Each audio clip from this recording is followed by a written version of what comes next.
एक मुख्तसर सा बयान होगा, मुख्तसर सा वक्त है, मुख्तसर सा बरनामा है, लेकिन इसका अज्र और इसका सवाब मैं नहीं बता सकता कितना है। या यूं कह दूं कि इस मुख्तसर से बरनामे और ये जो मजलिस अज़ा बर्पा की गई है, इसका सवाब, इसका अज्र जो भी हो कोई नहीं दे सकता सिवाय खुदाबंद मतआल के। ये प्रोग्राम, ये आज़ादारी, ये नौहा, ये मातम, ये गिरिया, ये जारी, ये दूर की बात है कि इनका अज्र, इनका सवाब हम मुअय्यन कर दें, बल्कि यहाँ तक कि जब हम एक मुख्तसर सी मोहम्मद व आले मोहम्मद पर पढ़ी जाने वाली सलवात का अज्र मुअय्यन नहीं कर सकते, तो इस बड़ी इबादत का हम सवाब कहाँ से मुअय्यन कर सकते हैं? रवायतों में है कि खुद कुरान मजीद में तज़किरा है कि खुदावंद आलम फरमाता है कि सुब्हानल्लज़ी असरा बिअब्दिही लैलन मिनल मस्जिदिल हराम इलल मस्जिदिल अक़सा। तर्जुमा, पाक व पाकीज़ा है वो ज़ात जो ले गई अपने बंदे को रातों रात मस्जिद हराम से मस्जिद अक़सा तक। ये जो आयत है, तमाम तर लोग जानते हैं कि इस आयत का शान नुज़ूल क्या है, ये आयत किस बारे में है और ये आयत नाज़िल कब हुई। अगर मैं पूछूं आपसे तो आप तमाम लोग एक बात कहेंगे कि ये आयत, इस आयत का शान नुज़ूल शब मेराज है, यानी जब खुदावंद आलम अपने हबीब को ले गया मेराज पर। किस लिए? कुछ राज़ो नियाज हुए, कुछ तोहफे तहाइफ दिए गए, कुछ हदाया दिए गए। मुझे मेराज नहीं पढ़नी, बस सलवात का सवाब पढ़ना है। रवायतों में है कि नबी करीम फरमाते हैं कि एक मर्तबा में जिब्रील के साथ आसमान की वादियों को तय कर रहा था। तय करते करते मैंने एक फरिश्ते को देखा और आलम ये था कि उस फरिश्ते के 1000 हाथ थे और हर हाथ में 1000 उंगलियां थी। तवज्जो फरमाइएगा जान कि 1000 हाथ थे और हर हाथ में हजार हजार उंगलियां थी। नबी कहते हैं कि मैं रुक गया, मैं ठहर गया। ठहरने के बाद मेरा नबी उसके करीब गया। करीब जाने के बाद मेरा नबी कहता है, ऐ फरिश्ता खुदा, ये जो तेरे हजार हाथ हैं और हर हाथ में हजार हजार उंगलियां हैं, बता तेरी मामूलियत क्या है, तेरा वजीफा क्या है, तेरा काम क्या है। तवज्जो से सुनिएगा। तो वो फरिश्ता कहता है, नबी खुदा, ऐसा तो हो नहीं सकता कि आप न जानते हो। मैं तवज्जो चाहता हूं कि नबी आलिम इल्म लदुन्नी है। ऐसा नहीं है कि नबी नहीं जानते, लेकिन नबी हमको बताना चाह रहे थे, हम तक पहुंचाना चाह रहे थे। और उसके बाद मेरा नबी कहता, अच्छा बता तेरा काम क्या है, तेरा वजीफा क्या है, तेरी मामूलियत क्या है, जो परवरदिगार आलम ने तुझको हजार हाथ नवाजे हैं और हर हाथ में हजार हजार उंगलियां हैं। तो वो फरिश्ता कहता है, नबी करीम हबीब खुदा, सलाम हुआ आप पर, और मेरा वजीफा, मेरा काम, मेरी मामूलियत यह है कि आसमान से बाराने रहमत के जितने भी कतरे जमीन पर गिरती हैं मैं उनका हिसाब रखता हूं। तो मेरे नबी ने कहा कि अच्छा, तेरा वजीफा, तेरी मामूलियत और तेरा काम यह है कि आसमान से गिरने वाले एक एक बाराने रहमत के कतरे का हिसाब तेरे पास है। भाई हजार हाथ है और हाथ में हजार हजार उंगलियां हैं, तो उसका काम यही है कि हिसाब किताब रखना। तो आप समझ जाइए, वो शख्स, या यूं कह लूं कि वो फरिश्ता कि जिसके पास आसमान से नाजिल होने वाले एक एक कतरे का हिसाब जो कर सकता हो, वो किस चीज का हिसाब नहीं कर सकता। भाई जिसके पास एक एक कतरे, आप जोड़ सकते हैं कभी बारिश के कतरों को नहीं, कभी आप कह देंगे ये नामहदूद है, हमारे कुदरत के बाहर है कि हम इनको जोड़ सकें। लेकिन उस फरिश्ते का काम ये था, उस फरिश्ते की मामूलियत ये थी कि वो एक एक कतरों को जोड़ता था। तो एक मर्तबा मेरा नबी मुस्कुराया, मुस्कुरा के कहता है, ऐ फरिश्ते खुदा, तू मुझे एक बात बता। तो उसने कहा, क्या? कहा ये बता कि जब तू बारिश के कतरों तक को जोड़ सकता है तो बता दे, कायनात में कोई ऐसी चीज है जिसका हिसाब तेरे पास ना हो। मैं तवज्जो चाहता हूँ, कायनात में कोई ऐसी चीज है क्या? कायनात में कोई ऐसा काम है क्या? कायनात में कोई ऐसी चीज है कि जिसका हिसाब तेरे पास ना हो? ये सुनना था। वो फरिश्ता मुस्कुराया, कहा, नबी खुदा, मेरा काम ये है कि मैं बारिश के खतरों को तो गिनता हूँ, लेकिन एक काम ऐसा है जो मेरे हिसाब व किताब से बाहर है, जिसका हिसाब मेरे कुदरत में नहीं है, जिसका हिसाब मैं नहीं कर सकता, जो मैं नहीं बता सकता वो चीज कितनी है, कितनी ज्यादा है। तो मेरे नबी ने कहा, फरिश्ता खुदा, आप बता दो वो काम क्या है। तो फरिश्ता कहता है कि नबी, सिर्फ एक काम है जिसका हिसाब मेरे पास नहीं है, वो ये है कि जब आपके चाहने वाले आप पर, आपकी याद पर सलवात भेजते हैं तो उसका जो अजर सवाब है वो मेरी कुदरत के बाहर है, उसको गिनना। सलवात पढ़े मोहम्मद वाले।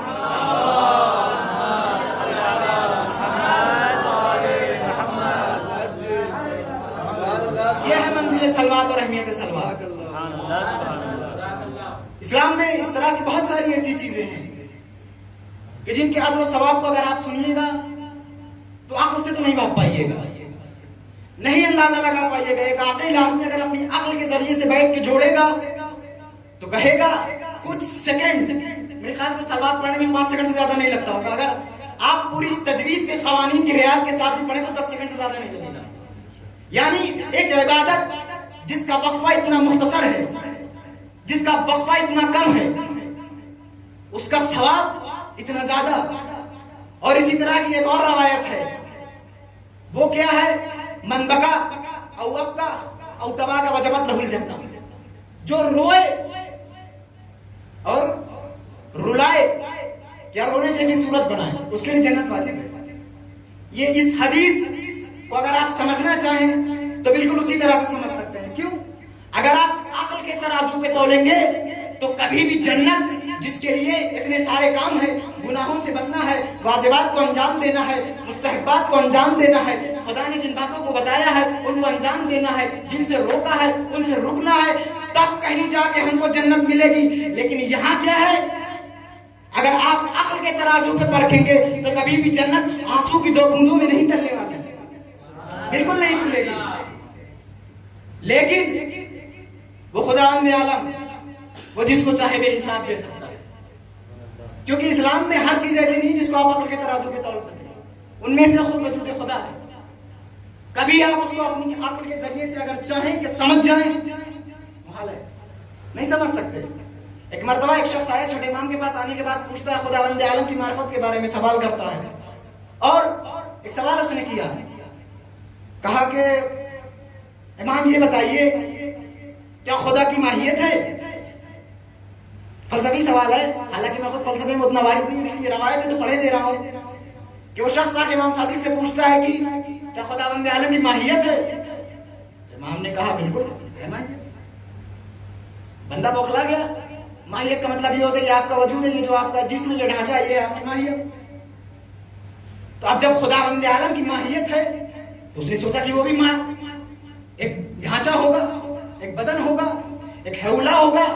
अगर इसको हम फर्ज करें तो खुदावंद आलम की जात महदूद है, जबकि ये तनाकुज़ है, खुदावंद आलम की जात ला महदूद है, वो कभी किसी बदन, किसी चीज में समा नहीं सकती।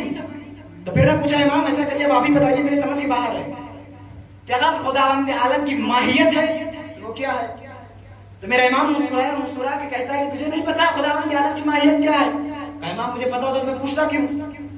तो इमाम मुस्कुरा के कहते हैं कि जो खुदावंद आलम की हिन्नियत और जो खुदावंद आलम का वजूद है वही खुदावंद आलम की माहियत है। हालांकि जुमला मुझे खुद बहुत समझ में नहीं आया, लेकिन ये इस तरह से है कि मेरी बहुत सारी ऐसी चीजें हैं जिनको अगर आप अक्ल के तराजू की मिसाल मैंने इसलिए दी क्योंकि आप इसको अक्ल के तराजू में तोलेंगे तो कभी नहीं समझ में आएगा। एक सलावत पढ़े मोहम्मद वाले मोहम्मद पर, अल्लाहुम्मा सल्ली अला मुहम्मद व आले मुहम्मद। खुदावंद आलम, मौजू पे लौट रहा हूं, अपनी पाक व पाकीज़ा किताब, तय्यब व ताहिर किताब, और ऐसी किताब जो खुद तय्यब व ताहिर तो है ही, लेकिन उसको कोई गैर तय्यब छू भी नहीं सकता। ला यमस्सुहु इल्लल मुतहहरून, कोई गैर पाक, वो किताब ऐसी पाक है कि जिसको कोई नापाक आदमी छू भी नहीं सकता। फिर ये किताब है क्या? परवरदिगार आलम ने इस किताब को हमारे दरमियान भेजा और ये बिल्कुल एक जामे और माने कानून है, बिल्कुल जामे तरीन कानून खुदावंद आलम ने जो बनाया उसका नाम है कुरान। लेकिन जामे का मतलब ये नहीं है कि हर कोई इसको समझ सकता है। मैं तवज्जो चाहता हूं, ये भी किताबों की तरह एक किताब है और ये ऐसी किताब है कि जिसमें कायनात की तमाम तर चीजें मौजूद हैं। अब आप चलिए गिनाइएगा कि कायनात क्या कुरान में ये है, कुरान में ये है, कुरान में ये है, कुरान में फला चीज है, कुरान में फला चीज है, कुरान में फला चीज है, तो कभी नहीं गिना पाइएगा। कहा क्यों? कहा इसलिए कि कुरान जो है वो ऐसे ने भेजा है जो लामहदूद है। तो जब वो कायनात की तमाम तर चीजों को जब उसने इसमें रखा है, आपका ज़हन है महदूद, आप कितनी भी चीजों को गिनाइएगा, ज्यादा से ज्यादा 1000, 2000, लाख, 1.5 लाख करोड़ चीजों को गिना पाइएगा मुहालन कि ये चीज इसमें मौजूद है, ये चीज इसमें मौजूद है। लेकिन हम कायनात की तमाम तर चीजों को नहीं गिना सकते क्योंकि हमारा ज़हन महदूद है और परवरदिगार आलम इस किताब को भेजने वाला लामहदूद है। तो जब बंदा कायनात की तमाम तर चीजों को नहीं गिना सकता तो इस ओहदे को परवरदिगार आलम ने खुद अपने ऊपर ले लिया। परवरदिगार आलम कहता है, मेरे बंदे तू कहां तक गिनाएगा? इस किताब में ये है, इस किताब में ये है, इस किताब में ये है, इस किताब में ये है। मैं खुद ही कह देता हूं, ला रब्बिन वला याबिसिन इल्ला फी किताबिन मुबीन। कायनात का कोई खुश्क तक ऐसा है नहीं जो अल्लाह ने इस किताब में न डाला हो। तो अब ये किताब ऐसी है जो ला रब्बिन वला याबिसिन इल्ला फी किताबिन मुबीन की सनद रखती है। और कुरान एक ऐसी किताब है कि जिसको हर कोई समझ नहीं सकता। कुरान में नासिख है, मंसूख है, कुछ ऐसी बातें हैं जो पहले हैं, कुछ आगे हैं, कुछ पीछे हैं, तो आप समझ नहीं सकते इसको। तो अब एजुकेशनल सिस्टम में जो किताबें डाली जाती हैं उनका एक कानून होता है कि हर किताब के लिए एक उस्ताद मुअय्यन किया जाता है। तवज्जो से सुनिएगा, उस किताब के लिए एक उस्ताद मुअय्यन किया जाता है। का क्यों? का इसलिए कि जो किताब की मुश्किल चीजें हैं, जो किताब की वो चीजें हैं जो समझ से बाहर है, वो उस्ताद समझाएगा। लेकिन अगर आपको समझना यह है तो आपका फरीजा यह है कि आप उस्ताद की जानिब मुराजिया करें। बिना मुराजिया करें आपको तो समझने आने से रही। तो अब परवरदिगार ये ऐसी किताब कि जिसमें ला रत्बिन वला याबिसिन इल्ला फी किताबिन मुबीन, सब के सब भर दिया तुमने। अब हमको बताएगा कौन कहां क्या क्या है। मैं तवज्जो चाहता हूं कि परवरदिगार तूने इस किताब में रख तो सब दिया है, लेकिन अब हमको बताएगा कौन। तो परवरदिगार आलम करे मेरे बंदे हैरान और परेशान न होना। क्यों?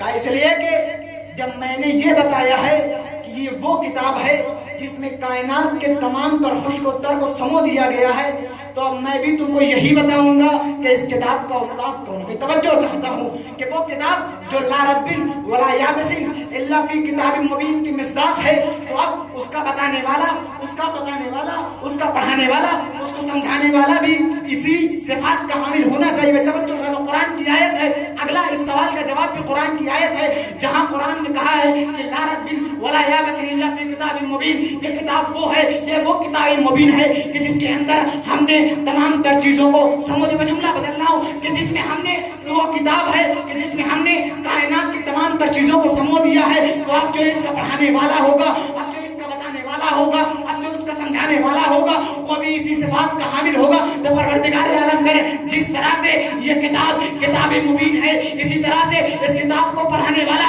वो होगा। फिर खुदाबंद आलम करे वकुल्ला शैइन अहसैनाहु फी इमामिन मुबीन, हमने कायनात की तमाम तर चीजों को इमाम मुबीन ने समो दिया है।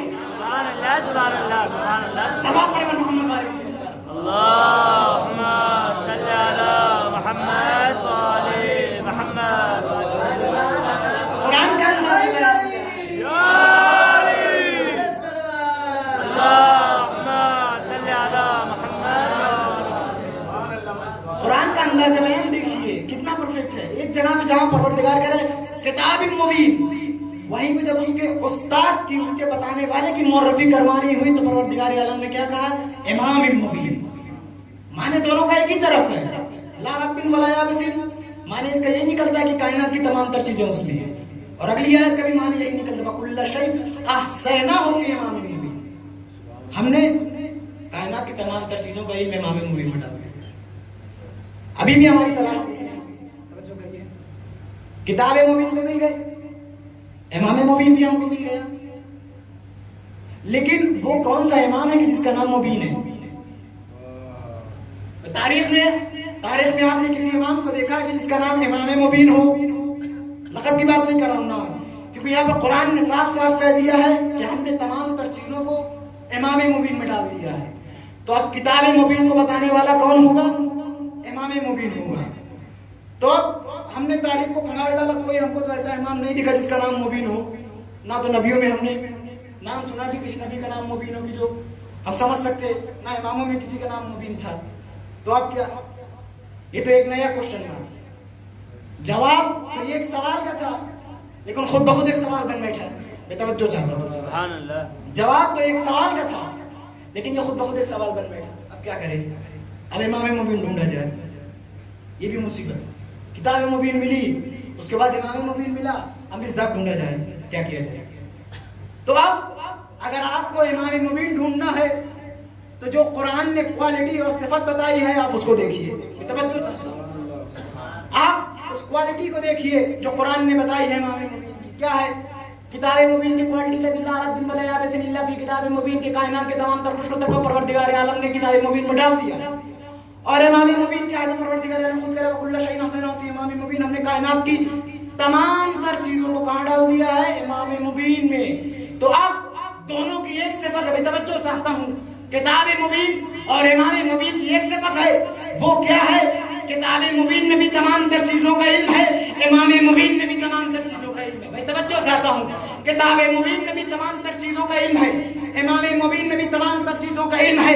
तो अब इमाम मुबीन वही होगा कि जिसके अंदर ला रब्बिन वला याबिसिन का भी इल्म होगा, वकुल्ला शैइन अहसैनाहु का भी इल्म होगा। तो हमको कोई जात ऐसी न मिली कि जिसने कभी ये कहा हो कि मेरे अंदर सारी की सारी चीजों का इल्म है, लेकिन एक जात मिली तो मिंबर कूफा पे आके कहती है सलूनी सलूनी क़ब्लन तफ़क़दूनी, अरे पूछ लो जो पूछना है।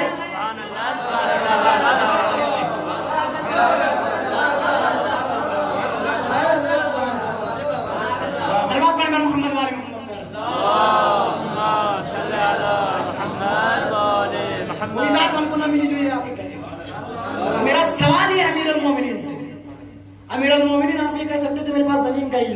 कुछ कर लेता? कह देते कि मेरे पास आसमान के तमाम तर दरीचों का इल्म है, कोई कुछ कर लेता? और कहा जब अमीरुल मोमिनीन ने ऐसा दावा किया तो ऐसा नहीं है कि आप लोग कहेंगे होते तो कुछ लोग पूछ लेते, तो पूछा कुछ लोगों ने, हमारे सर में बाल कितने हैं, पूछा लोगों ने, वो बड़ा सवाल पूछे। तो मेरा पूछना यह है अमीरुल मोमिनीन से, आप कुछ कहते कि मुझे जमीन का इल्म है, मुझे आसमान के दरीचों का इल्म है, मुझे हैवानात का इल्म है, मुझे इंसानात का इल्म है, मुझे चरिंदों का इल्म है, मुझमें परिंदों का इल्म है, मुझमें दरियाओं के बारे में मालूमात है, मुझमें कहकशाओं के बारे में मालूमात है, मुझमें सेनाओं के बारे में मालूमात है, मुझमें ये इमाम अली कायनात के किसी भी शोबे को ले सकते थे, कह सकते थे मेरे अंदर इस बात का इल्म है, मेरे अंदर उस बात का इल्म है, लेकिन मेरे अली ने ऐसा दावा किया कि जिसके अंदर ला रब्बिन वला याबिसिन भी आता है, व कुल्ला शैइन हसनाहु भी आता है। मेरा मौला कहेगा नादान तुझे नहीं पता मैं किस किताब का बताने वाला और टीचर और पढ़ाने वाला बन के आया हूं, वो किताब कि जिसमें कायनात के तमाम तर चीजों का इल्म है। तो मेरा दावा भी ऐसा होना चाहिए कि जिसमें कायनात की तमाम तर चीजें समझ जाए। सल्लल्लाहु अलैहि मोहम्मद पर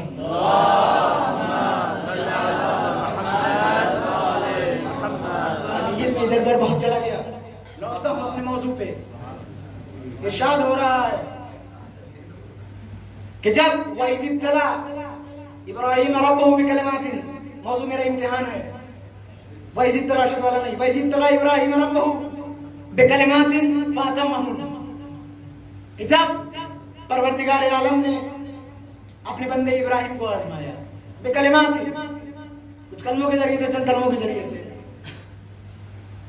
तो परवरदिगार आलम ने कलमा तो कह दिया, कौन बताएगा कलमा कौन है? अब ये कलमे क्या क्या थे? बिकलिमातिन, चंद कलमों के जरिए से। ये लीजिए फिर एक और सुनो, यहां पे भी कलिमातिन कह दिया, कौन से कलमों के जरिए से आजमाया?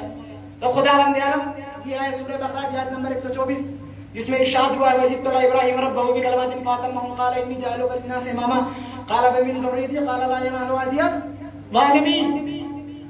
परवरदिगार आलम ने आजमाया तो किस चीज के जरिए से आजमाया?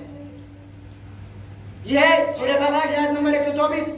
इसी सूरह में आगे बढ़कर चंद आयतों के बाद इरशाद हो रहा है, परवरदिगार आलम खुद बता रहा है कि मैं लोगों को आजमाता कैसे हूं। परवरदिगार आलम सूरह बकरा आयत नंबर 155 में इरशाद फरमाता वलनबलुवन्नकुम बिशैइन मिनल खौफ वल जू, कि मैं बंदों को आजमाता हूं डर के जरिए से, भूख के जरिए से, मिनल अनफुस व समरात, अनफुस के जरिए से आजमाता हूं, समरात के जरिए से। तो परवरदिगार आलम ने खुद बता दिया कि देखो मेरा इम्तिहान कैसा होता है, भूख के जरिए से होता है, जान के खौफ के जरिए से होता है, नफ्स के जरिए से होता है, और मुफस्सिरों ने लिखी है कि समरात से मुराद यहां पे औलाद है। तो परवरदिगार इन चंद चीजों के जरिए से अपने बंदे का इम्तिहान लेता है। तो अब जनाब इब्राहिम का इम्तिहान हुआ, जहां तक मशहूर है वो 3 इम्तिहान। एक वो है जो उनके माल के जरिए से हुआ, जल्दी जल्दी तारीख ये बताती कि जनाब इब्राहिम दिन में चला रहे थे, एक बंदा आया, बड़ा ही हसीन बंदा, और आने के बाद खूबसूरत आवाज में कहता सुब्बुहुन कुद्दूसुन रब्बुल मलाइकति वर रूह। जनाब इब्राहिम को पसंद आई आवाज, कहा तू बहुत ही खूबसूरत मेरे खुदा की तस्बीह करता है, एक बार और कर दे, मैं तुमको आज दुनिया दे दूंगा। उसको क्या था, उसने फिर कहते सुब्बुहुन कुद्दूसुन रब्बुल मलाइकति वर रूह। फिर क्या जनाब इब्राहिम ने आधी कहा भाई तू एक बार और पढ़ दे, पूरी दे दूंगा। फिर उसने कहा सुब्बुहुन कुद्दूसुन रब्बुल मलाइकति वर रूह, जनाब इब्राहिम ने पूरी दे दी। फिर उसके बाद जनाब इब्राहिम कहते हैं कि ये बताओ दुनिया तो ले जा रहे, चराने के लिए भी कोई चाहिए होगा, एक बार और पढ़ दो तो हम भी तुम्हारे साथ गुलामों के बन चले। उसने कहते सुब्बुहुन कुद्दूसुन रब्बुल मलाइकति वर रूह। अब जैसे इब्राहिम चलने लगे उसके साथ कहा भाई चल मैं तेरा गुलाम, मैं तेरे बंदा। ये जैसे ही चलने लगा तो वो जो बंदा था उसने कहा इब्राहिम मैं कोई इंसान नहीं हूं जिसको इन दुम्बियों की जरूरत पड़े, मैं एक फरिश्ता हूं। कहा फिर मामूरियत क्या थी? कहा इब्राहिम मैं तुम्हारा इम्तिहान लेने आया था और तुम उसमें कबूल हो गए। पहला इम्तिहान जनाब इब्राहिम का माल के जरिए से, अगला इम्तिहान आया है जान के जरिए से। क्या है, जनाब इब्राहिम ने खुद तोड़ दिया, जनाब इब्राहिम को सजा दी गई कि उनको आग में डाल दिया। और आग कैसी कि ऊपर से परिंदा ना गुजर पाए, मैं तवज्जो चाहता हूं, ऊपर से परिंदा ना गुजर पाए। और ऐसी आग थी कि लोग खुद ब खुद जनाब इब्राहिम को आग में नहीं डाल सकते थे। फिर क्या हुआ, मंजरिया फरमाई गई, बैठा जनाब इब्राहिम को। उसके बाद और मंजरियत से फेंका तो इधर जनाब जिब्रील आए और आने के बाद कहते इब्राहिम नबी खुदा हो, तवज्जो चाहता हूं, इब्राहिम नबी खुदा हो, खलील खुदा हो, कोई मदद चाहिए? तो एक मरतबा जनाब इब्राहिम ने मारिफत से भरा जुमला कहा। जनाब इब्राहिम कहते जिब्रील मुझे तुम्हारी मदद की जरूरत नहीं है, मुझे जिससे मदद की जरूरत है वो खूब जानता है, मुझे जिससे मदद की जरूरत है वो खूब जानता है। खुदावंद आलम को पसंद आया। इधर जनाब इब्राहिम आपके करीब पहुंचने वाले ही हैं तो खुदावंद आलम कहता है या नारो कूनी बर्दन व सलामन अला इब्राहिम, ऐ आग ठंडी हो जा, लेकिन इतनी ठंडी होना कि बदने इंसानी को जरा न पहुंचने पाए। दिक्कत देखे खुदावंद आलम की, या नारो कूनी बर्दन व सलामन अला इब्राहिम, इतनी ठंडी होना कि बदने इंसानी को जरूर न होने पाए। और जनाब इब्राहिम है कौन? उलुल अज़्म पैगंबर हैं। पहले मरहले में क्या थे? बंदे थे। उसके बाद परवरदिगार आलम ने प्रमोशन दिया, नबी हो गए, उसके बाद रसूल हो गए। एक एक इम्तिहान होता जा रहा है। देखिए जब किसी को कोई इनाम दिया जाता है तो ऐसे नहीं दिया जाता, बिना परखे नहीं दिया जाता, बिना आजमाए नहीं दिया जाता, बल्कि जब किसी को कोई इनाम देना होता है तो पहले उसको परखा जाता है, पहले उसको आजमाया जाता है। तो जिस तरह से इब्राहिम अपनी तमाम तर इम्तिहान की मंजिलों को कबूल, अपनी तमाम तर इम्तिहान की मंजिलों में कबूल होते जा रहे थे, परवरदिगार आलम एक एक ओहदा देता जा रहा था। परवरदिगार आलम ने इब्राहिम को नबी बनाया, नबी के बाद रसूल बनाया, रसूल के बाद साहिब शरीयत बनाया, और उसके बाद इब्राहिम उलुल अज़्म पैगंबरों में से है। देखिए इब्राहिम के पास हाल हाजिर में इतने सारे इनामात हैं। इब्राहिम तवज्जो करिएगा, इब्राहिम नबी भी है, इब्राहिम रसूल भी है, इब्राहिम उलुल अज़्म पैगंबर भी है, इब्राहिम बंदे तो थे ही पहले मरहले में। तो अब इब्राहिम का जान का इम्तिहान कंप्लीट, अब आया औलाद का इम्तिहान, सख्त तरीन मरहला। इब्राहिम क्या हुआ? जनाब इब्राहिम कहते कि बेटे मैंने ख्वाब में देखा है तो विजिट कर रहा हूं। जनाब इस्माइल कहते हैं देखिए मारिफत, बेटे को बाप की मारिफत है, ये कहिए कि एक नबी को एक नबी की मारिफत है। जनाब इस्माइल ने कहा बाबा जो आपको हुक्म हुआ है उसको पूरा करिए। जनाब इब्राहिम ने जनाब इस्माइल को लिया, लेने के बाद एक रस्सी ली, एक छुरी मांगी जनाब हाजरा से। जनाब हाजरा का दिल बेचैन हो गया। कहा खलील खुदा क्या वजह है आप इस्माइल को लेके जा रहे हैं? कहा हो सकता है दोस्त से मिलने जा रहा हूं, कुर्बानी देनी पड़ जाए, मैं तवज्जो चाहता हूं, दोस्त से मिलने जाना है, कुर्बानी देनी पड़ जाए। कहा ठीक है। जनाब इब्राहिम ने दिया। और जब जब कोई नबी अपनी ऊंची मंजिलों को तय करता है या अपने इम्तिहान को तय करता है तो हतमन इस मौके पे शैतान की जरूर नजर होती है, तवज्जो चाहता हूं। इधर जनाब इब्राहिम लेके चले, चलने के बाद शैतान आया, कहा कि अब तो इब्राहिम कुर्बानी कर देंगे, इम्तिहान में कबूल हो जाएंगे, इब्राहिम को एक और एजाज मिल जाएगा। तो शैतान